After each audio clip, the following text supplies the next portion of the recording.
Class 9 Urdu chapter number 6 Asghari نے لڑکیوں کا مکتب بٹھایا۔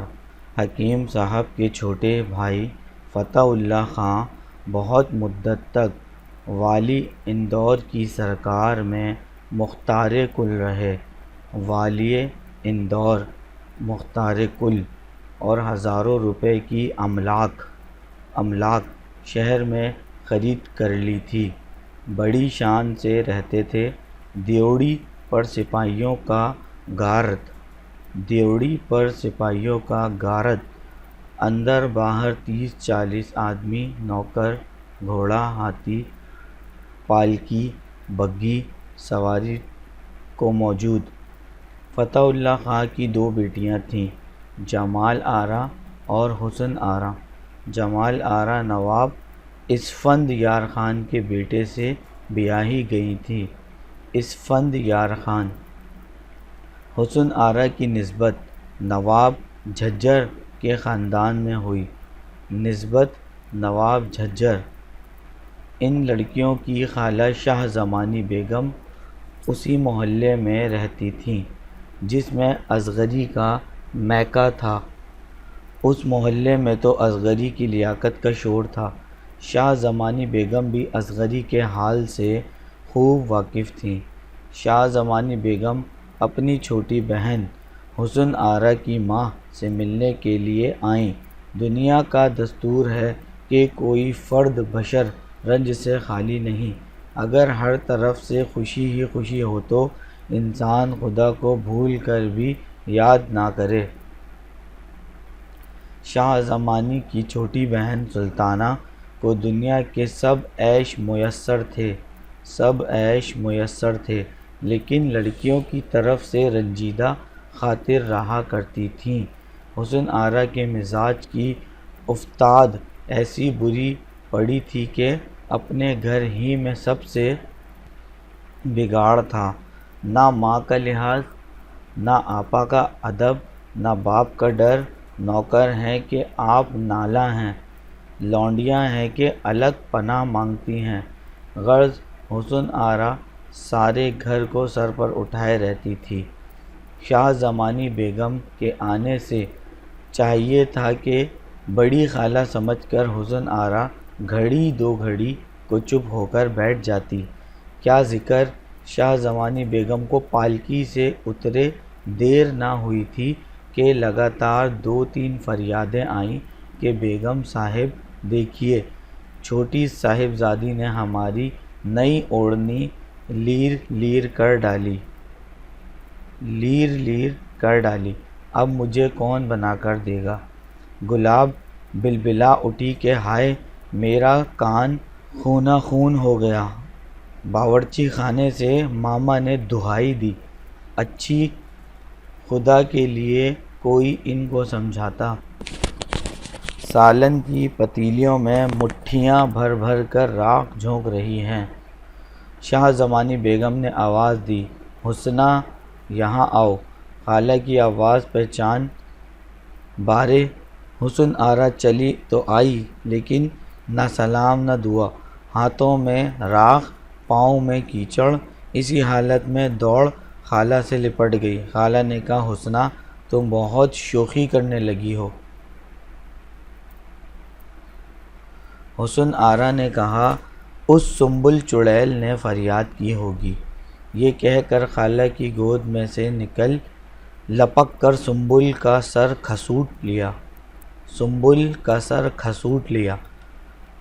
بہتیرا خالہ آئیں آئیں کرتی رہیں، ایک نہ سنی۔ بہتیرا خالہ آئیں آئیں کرتی رہیں، ایک نہ سنی۔ شاہ زمانی بیگم اپنی بہن کی طرف مخاطب ہو کر بولیں، بوا سلطانہ، اس لڑکی کے لیے تو خدا کے واسطے کوئی استانی رکھو۔ سلطانہ بیگم، باجی اماں کیا کروں، مہینوں سے استانی کی تلاش میں ہوں، کہیں نہ ملتی۔ شاہ زمانی بیگم، اوئی بوا، تمہاری بھی کہاوت وہی ہے، ڈھنڈورا شہر میں بچہ بغل میں۔ خود تمہارے محلے میں مولوی محمد فاضل کی چھوٹی بہو لاکھ استانیوں کی ایک استانی ہے۔ سلطانہ، مجھ کو آج تک اطلاع نہیں دیکھو میں آدمی بھیجتی ہوں۔ یہ کہہ کر اپنے گھر کی داروغہ کو بلایا کہ مانی جی کوئی مولوی صاحب اس محلے میں رہتے ہیں، باجی اماں کہتی ہیں ان کی چھوٹی بہو بہت پڑھی لکھی ہیں، دیکھو اگر استانی گیری کی نوکری کریں تو ان کو بلا لاؤ۔ مانی جی مولوی صاحب کے گھر آئیں۔ محمد کامل کی ماں صاحب سلامت ہوئیں۔ مانی جی تمہاری چھوٹی بہو کہاں ہے؟ محمد کامل کی ماں کوٹھے پر ہے۔ مانی جی میں ان کے پاس اوپر جاؤں گی۔ دیانت النساء بہو صاحب یہیں آ جائیں گی۔ تمیزدار بہو کے نیچے اترنے کا وقت آ گیا تھا، کیونکہ عصر کی نماز پڑھ کر اصغری نیچے اترتی تھی اور مغرب اور عشاء دونوں نمازیں پڑھا کرتی تھی۔ اصغری کو مانی جی نے دیکھا تو باتوں ہی باتوں میں اتنا کہا کہ بیگم صاحب کو اپنی چھوٹی لڑکی کا تعلیم کرانا منظور ہے۔ بڑی بیگم صاحب نے آپ کا ذکر کیا تو بیگم صاحب نے مجھ کو بھیجا۔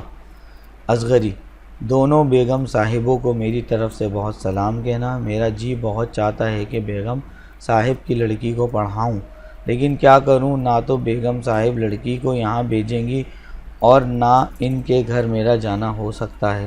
مانی جی نے تنخواہ کا نام لیا، لیکن دبی زبان سے اتنا کہہ کر بیگم صاحب ہر طرح سے خرچ پات کی ذمہ داری کرنے کو موجود ہیں۔ اصغری یہ سب ان کی مہربانی ہے، ان کی ریاست کو یہی بات زیبا ہے، لیکن ان کے زیر سایہ ہم غریب بھی پڑے ہیں تو خدا ننگا بھوکا نہیں رکھتا۔ بن داموں کے لونڈی بن کر خدمت کرنے کو تو میں حاضر ہوں۔ اصغری کی گفتگو سن کر مانی لٹو ہو گئی۔ ہر چند کے نوابی کارخانے دیکھے ہوئے تھے، مگر اصغری کی شستہ تقریر سن کر دنگ ہو گئی اور معذرت کی کہ بھی مجھے کو معاف کرنا۔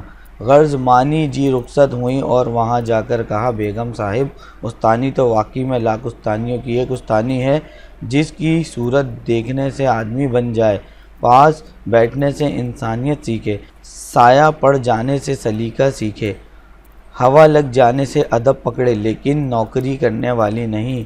تحصیلدار کی بیٹی ہے، رئیس لاہور کے مختار کی بہو، گھر میں ماما نوکر ہیں، دالان میں چاندنی بچھی ہے، سوزنی گاؤں تکیہ لگا ہے، اچھی خوش گزران زندگی، بھلا ان کو نوکری کی کیا پرواہ ہے؟ شاہ زمانی بولی، سچ ہے بوا سلطانہ، تم نے مانی جی کو بھیجا تو تھا، لیکن مجھ کو یقین نہ تھا کہ وہ نوکری کریں گی۔ مانی جی لیکن وہ تو ایسی آدمی ہے کہ مفت پڑھانے کو خوشی سے راضی ہیں۔ سلطانہ نے پوچھا، کیا یہاں آ کر؟ مانی جی بھلا بیگم صاحب جو نوکری کی پرواہ نہیں کرتا وہ یہاں کیوں آنے لگا؟ سلطانہ کیا پھر لڑکی وہاں جایا کرے گی؟ شاہ زمانی اس میں قباحت کی کیا بات ہے؟ سلطانہ خیر حسن آرا وہیں چلی جایا کرے گی۔ قباحت۔ اگلے دن شاہ زمانی بیگم اور سلطانہ بیگم دونوں بہنیں حسن آرا کو لے کر اصغری کے گھر آئیں۔ دونوں بہنوں نے اصغری سے کہا کہ مہربانی کر کے اس کو دل سے پڑھا دیجیے۔ اصغری اول تو خود مجھ کو کیا آتا ہے، مگر جو 4 حرف بزرگوں کی عنایت سے آتے ہیں، انشاءاللہ ان کے بتانے میں اپنے مقدور بھر دریغ نہ کروں گی۔ چلتے ہوئے سلطانہ بیگم اصغری کو اشرفی دینے لگی۔ اشرفی۔ اصغری اس کی کچھ ضرورت نہیں، بھلا یہ کیوں کر ہو سکتا ہے کہ میں پڑھوائی آپ سے لوں؟ سلطانہ استغفراللہ، پڑھوائی دینے کا ہمارا کیا منہ ہے، بسم اللہ کی مٹھائی ہے۔ اصغری ہاں، شروع میں تبرک کے طور پر مٹھائی بانٹ دیا کرتے ہیں، سو اشرفی کیا ہوگی، بچوں کا منہ میٹھا کرنے کو آدھ سیر مٹھائی کافی ہے۔ تبرک مٹھائی، 100 اشرفی۔ یہ کہہ کر دیانت کی طرف اشارہ کیا۔ وہ ایک کعب بھر کر نکتیاں لائی۔ اصغری نے خود فاتحہ پڑھ کر پہلے حسن آرا کو دی اور پھر کعب دیانت کو دی کہ سب بچوں کو بانٹ دو۔ غرض دنیا سازی کی باتیں ہوا کر شاہ زمانی بیگم چلی گئیں اور حسن آرا کو اصغری کے حوالے کر گئیں۔